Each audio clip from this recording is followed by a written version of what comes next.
Entrevista a Vladimir Renderos Castillo, Next, joven dibujante y pintor, originario de la zona rural de Guazapa, El Salvador.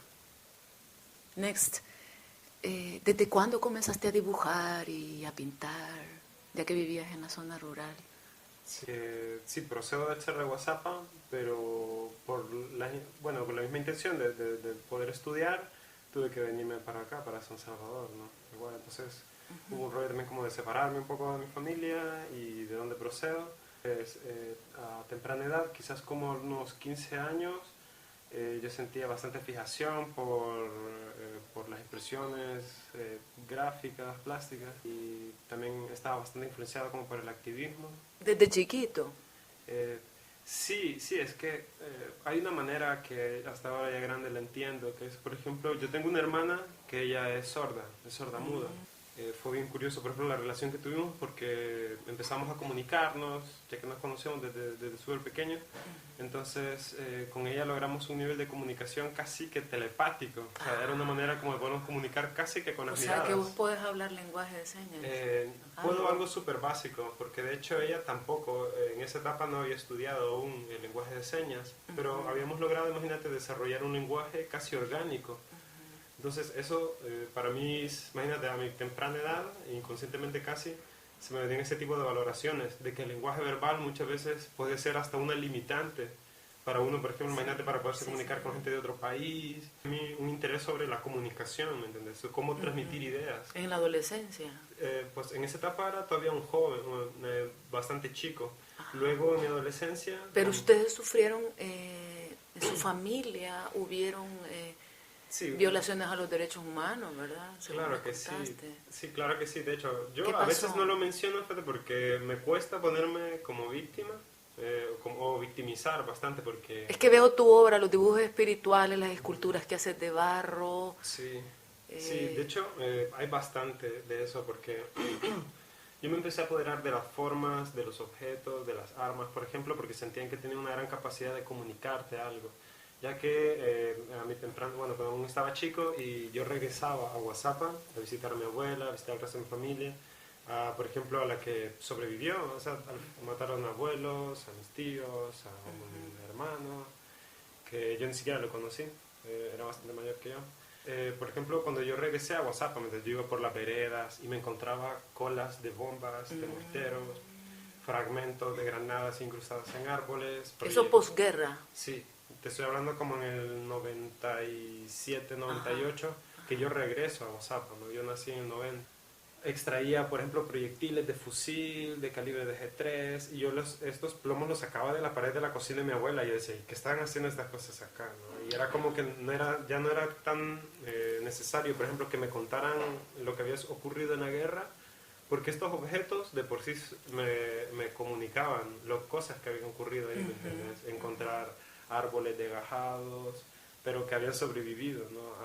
a todo esto. Entonces, al ver de que estos objetos me comunicaban cosas a mí, cosas que no me contaban o que me las contaban de una u otra manera, yo me apropié y dije, bueno, yo puedo comunicar cosas con estos objetos también. Eso antes de entrar a la universidad. Sí, de hecho es estas comprensiones. Luego acá en San Salvador recuerdo que había bastante actividad, ¿no? De cierres de calles para exigir medio pasaje. Todavía el BPJ, el MES, la Brick Limon, y bueno, todo esto. Sí, porque vos sos de la Universidad Nacional. Sí, ahí estudié, pero estuve organizado desde antes de estudiar en la Universidad de Salvador. Yo era organizado desde bachillerato. Luego, cuando yo ya crecí, bajo todas estas influencias que te digo de activismo, yo era grafitero porque se encontraba en el graffiti una expresión artística súper noble, porque o sea, no es algo que vos le estás vendiendo a una galería, a un museo, a las élites, sino que es un arte que está en las calles, es público, es para la gente, puedes expresar tus ideas, nadie te va a restringir tus ideas en la calle, vos puedes pintar la realidad. Luego, para querer mejorar mi técnica, fue que decidí estudiar artes en la Universidad de Salvador. ¿Y cómo es que se te ocurre, qué viene primero, la escultura o los dibujos, las pinturas? Sí, fíjate que yo realmente siempre he admirado, la pintura y el dibujo, de hecho, fue como lo primero, ¿no? Y yo creo que en el arte, desde mi infancia, como mis imágenes, así mis héroes eran los pintores. Que yo los veía y los admiraba mucho, yo sentía que ellos eran como magos, que tenían una magia de transformar ¿Hay los alguno que te materiales. guste en especial? Mira, es que desde chiquito, pero igual fue una etapa como bien romántica donde yo ni siquiera conocía mucho sobre, por ejemplo, la historia de El Salvador, que es súper rica en historia, a pesar de que hay una tradición bastante joven. Pero, por ejemplo, Van Gogh, que eran como los que yo conocía. Tuve a la mano también algunos libros donde habían imágenes de Botticelli, habían imágenes de Miguel Ángel. Entonces eran como más aspectos de arte clásico, pero no dejaron de sorprenderme. Y yo desde poco a La poco... figura humana, entonces te llama Exacto. bastante. Yo tenía bastante fijación con los objetos, con la carga simbólica que trae un material. No solamente la forma que vos podés representar, sino que aprovechar esto. Entonces hubo un día que me regalaron una libreta que le iban a botar dentro de una librería. Estaba en una bodega, entonces ya estaba súper viejita, pero estaba nueva, imagínate. Y yo empecé a hojearla y había algo donde habían anotado y decía que era de 1992. Entonces para mí fue como una conexión con la historia de El Salvador, los acuerdos de paz, y tenía esta libreta. Entonces empecé a dibujarla, ¿no? Así un poco a desperdiciarla, luego empecé como a mejorar porque se me derrompía el papel de tan viejo que era, me gustó un montón el color. Luego cuando ya tenía casi a la mitad de la libreta fue que empecé a cuidar cada página, yo la cuidaba como que si era algo sacro, ¿me entiendes? Y hacía dibujo ya mejor ejecutado, ya tenía como un dominio para no dañar las páginas, sino que para tener la fuerza, o mejor dicho, para omitir la fuerza necesaria para no romper el papel cuando utilizase el lápiz. Entonces hice mis primeros dibujos sobre esta libreta que te digo, me regalaron. Luego se me terminó esta libreta y yo dije, bueno, ¿y ahora cómo hago para conseguir otra? Y me había gustado un montón la experiencia, ¿no? De poder hacer esto. Aparte que para mí era una idea como de poder viajar en el tiempo, ¿me entiendes? Porque tenía un papel que era de 1992 y yo estaba haciendo dibujos, qué sé yo, en el 2000, 2012, 2013 y hacer todo ese viaje. A la par de la escultura en barro, ¿qué haces? Sí. ¿O eso viene después? Sí, quizás fue un poquito más después, porque, bueno, pero solo te termino de comentar lo de las páginas, que luego cuando ya no logré conseguir una libreta nueva, estaba leyendo, recuerdo un libro de arte contemporáneo, que era como de los 60, pero a mí me parecía que su contenido era una vanguardia, ¿me entendés?, para nuestras épocas.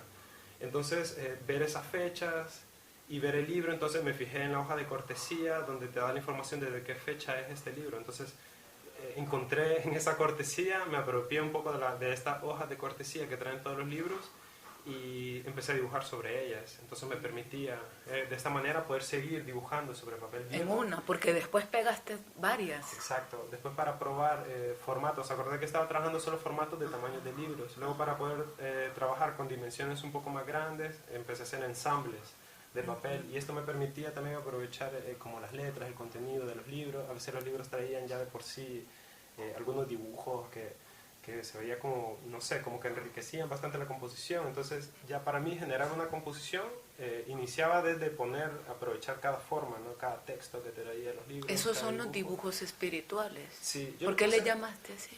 Fíjate que le di esa connotación espiritual primeramente porque sentí que el proceso al menos a mí me remitía un montón a esa etapa de espiritualidad, ¿me entiendes? Porque... Del pasado, de la memoria. Sí, sí, pero también digamos... Y del presente también, porque ahí está Roque, Monseñor Exacto. Romero, hay personajes de la historia ahí en lo que Sí, vos plasmas también. Sí, de hecho es que la idea es precisamente eso, ¿no? Como a cada dibujo lograrle dar como ese carácter, ¿no? De espiritualidad, donde puedes recordar o puedes viajar en esta etapa. Imagínate, como vos lo mencionás, cuando yo encontraba páginas de 1975, para mí era, en este año mataron a Roque, dibujemos algo que tenga que ver con eso, o páginas del 80, 81, cosas en alusión a Romero, tal vez no tan literales. 80. En el 80, sí, perdón. Entonces no hago cosas tan literales, sino que lo que hago es como retomar imágenes de armas, fusiles o ese tipo de objetos, ¿no? que fueron utilizados en esa época.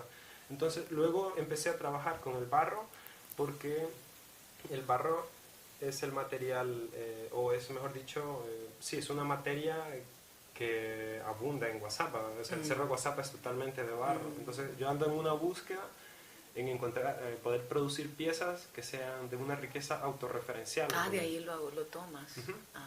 Pero si para algo siento yo que me ha servido trabajar el arte, es como para llegar a conocerme a mí mismo. Sentís que son parte de vos, ¿verdad? Exacto. Esas obras que vas haciendo. Hoy sí. Que ya egresaste de artes, de la licenciatura en artes, opción pintura. Sí. Y también trabajas en proyectos como Escuelas de Paz del Museo de la Palabra y la Imagen. ¿Qué experiencias has tenido ahí? Por ejemplo, en Escuelas de Paz. Sí, fíjate que es chévere. En el ¿Vos das clases de pintura y de teatro? De pintura y de malabares, ajá. Es como, fíjate que yo lo que hago es que estoy dando procesos creativos. Ahora ya no solamente me limito a una técnica, sino que a que los niños descubran y se apropien de una técnica. Ya sea pintar, dibujar, ya sea escribir de pronto, ya sea si les gusta la manipulación de objetos por medio de los malabares, el lenguaje corporal. Realmente yo lo único que hago es activar eso en los niños y los niños lo desarrollan. ¿Y sentís que tienen facilidad?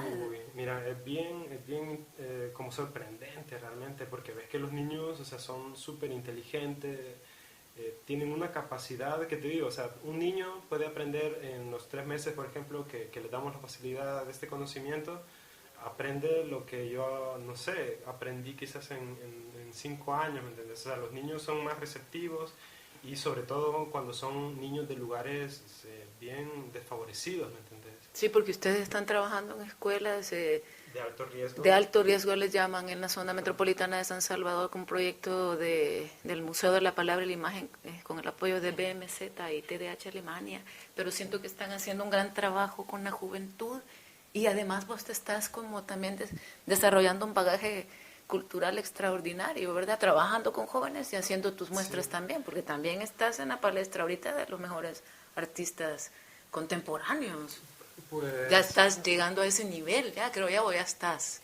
Pues como nos hemos tomado pues bastante en serio, ¿no? El rollo de trabajar el arte y poder potenciar en ese, no sé, hasta esos niveles, incluso pues ahora de lo que he conocido sobre el arte contemporáneo y he sentido que me emociona, que me llama bastante la atención, poderlo trabajar, poderme expresar con lenguajes más experimentales, ¿me entiendes?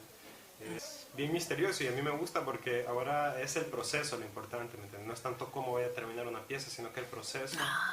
Le empezás a hacer sin saber. Sí, y hay qué bastante, emocionante. Y hay bastante no sé, de metáfora, de alegorías. Fíjate que, por ejemplo, el hecho de trabajar barro, como decía, era no tanto como creerme un ceramista, porque realmente a pesar de que estudié un año cerámica, pero no me considero ceramista aún, porque no tengo como toda esa experiencia que un ceramista tiene que tener. Pero utilizo barro precisamente porque, como te digo, el arte contemporáneo te permite tomar como excusas para hacer las cosas. Si te fijas en la cultura precolombina también hay mucha incidencia del barro, como esa carga de la memoria, ¿me entiendes?